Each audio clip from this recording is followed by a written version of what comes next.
যুদ্ধ না থামালে রাশিয়ার বিরুদ্ধে কঠোর শাস্তির ঘোষণা দিয়েছেন ডোনাল্ড ট্রাম্প। সে কথায় কান না দিয়ে ইউক্রেনে সামরিক আঘাত চালিয়ে যাচ্ছেন ভ্লাদিমির পুতিন। পারমাণবিক হুমকি, অর্থনৈতিক নিষেধাজ্ঞা আর বাণিজ্য যুদ্ধের উত্তেজনায় তীব্র হচ্ছে যুক্তরাষ্ট্র ও রাশিয়ার ক্রমবর্ধমান শত্রুতা।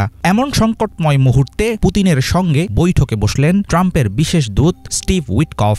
গত 6ই আগস্ট মস্কোয় অনুষ্ঠিত আলোচনাকে কার্যকর ও গঠনমূলক বলেছে রাশিয়া। ট্রাম্পও দাবি করলেন দারুণ অগ্রগতি হয়েছে, কিন্তু 3 ঘণ্টার বৈঠকটিকে কেবলই লোক দেখানো কূটনৈতিক পদক্ষেপ বলছেন বিশ্লেষকরা। এখন প্রশ্ন হলো, চাপের মুখে শেষ পর্যন্ত কে পিছু হটবে, রাশিয়া নাকি যুক্তরাষ্ট্র?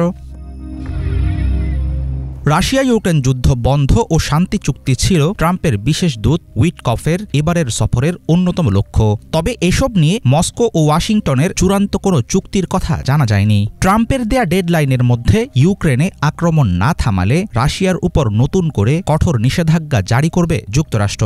এই নিষেধাজ্ঞার মূল টার্গেট হবে রুশ অর্থনীতি ও আন্তর্জাতিক বাণিজ্য। 2025-এর জানুয়ারিতে দ্বিতীয়বার যুক্তরাষ্ট্রের ক্ষমতা গ্রহণের পর রাশিয়া ইউক্রেন যুদ্ধ শেষ করতে ব্যাপক আগ্রহী ছিলেন ডোনাল্ড ট্রাম্প। তার বিশেষ দূত উইটকফ এরই মধ্যে একাধিকবার মস্কোয় পুতিনের সঙ্গে বৈঠকও করেছেন, কিন্তু এবারের মতো কোনো বাড়ি হয়নি কোনো সমঝোতা। দফায় দফায় শান্তি প্রস্তাব, বাণিজ্য হুমকি সহ নানা উপায়ে রাশিয়াকে বাগে আনতে চেয়েছেন ট্রাম্প। মস্কোর সঙ্গে চীন, ইরান ও উত্তর কোরিয়ার গভীর অর্থনৈতিক এবং সামরিক সম্পর্ককে ভয় পায় যুক্তরাষ্ট্র। বিপজ্জনক এই জোট পশ্চিমাদের জন্য বড় এক চ্যালেঞ্জ। এ কারণে নিষেধাজ্ঞা দিয়ে মস্কোকে কোণঠাসা করার পায়তারা আঁটছেন ট্রাম্প। বিশ্লেষকরা মনে করেন, যুক্তরাষ্ট্রের সঙ্গে সম্পর্ক ভালো করার চেয়ে ইউক্রেন যুদ্ধে সামরিক লক্ষ্য অর্জন পুতিনের কাছে এখন বেশি গুরুত্বপূর্ণ। এছাড়াও গত 3 বছরে রাশিয়ার উপর কয়েক ধাপে নিষেধাজ্ঞা দিয়েছে যুক্তরাষ্ট্র ও ইউরোপীয় দেশগুলো। এমন পরিস্থিতি সামলানোর পূর্ব অভিজ্ঞতা থাকায় এখন আর মাথানত করবেন না পুতিন।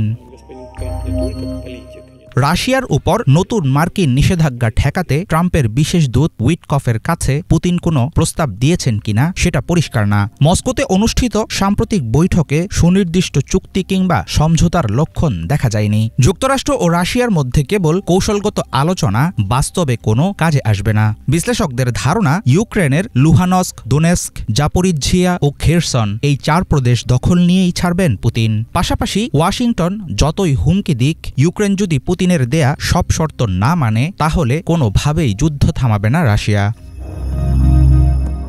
রাশিয়া ও যুক্তরাষ্ট্রের যতই দ্বন্দ্ব থাকুক, কোনো পক্ষই মুখোমুখি সংঘাত চায় না। তবে ইউক্রেনের বিভিন্ন অঞ্চলে সাম্প্রতিক রুশ আক্রমণের তীব্রতা ইঙ্গিত দিচ্ছে, লক্ষ্য অর্জিত না হওয়া পর্যন্ত যুদ্ধ চালিয়ে যাবেন পুতিন। বিশ্লেষকদের মতে, ট্রাম্প পুতিন সম্পর্ক বাইরে থেকে যতটা শীতল মনে হচ্ছে, ভেতরে ততটাই বাড়ছে উত্তাপ।